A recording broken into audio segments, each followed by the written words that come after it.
నమస్తే, welcome to వీటీ news లక్ష్యం సమాజహితం. నేను మహేష్. ముందుగా వార్తలోని ముఖ్యాంశాలు. విశాఖ స్టీల్ ప్లాంట్ ప్రైవేటీకరణ అంశంపై స్పందించిన సినీ నటుడు మంచు విష్ణు రాజకీయ కారణాల వల్లే సినీ ప్రముఖులు ముందుకు రాలేకపోతున్నారని వెల్లడి.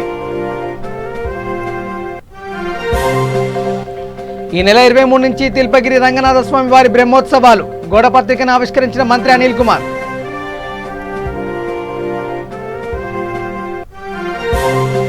కృష్ణా జిల్లా నూజివీడులో ఎస్పీ రవీంద్రనాథ్ బాబు పర్యటన. మున్సిపల్ ఎన్నికల కౌంటింగ్ కేంద్రం పరిశీలన.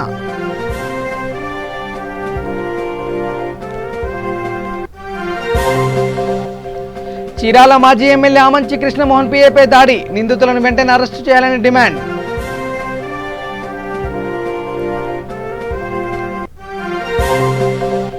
కర్నూలు జిల్లాలో రంగస్వామి రథోత్సవంలో అపశృతి. విద్యుత్ వైర్లు తగ్గి భక్తులపై పడడంతో కరెంట్ షాక్తో 2 మృతి.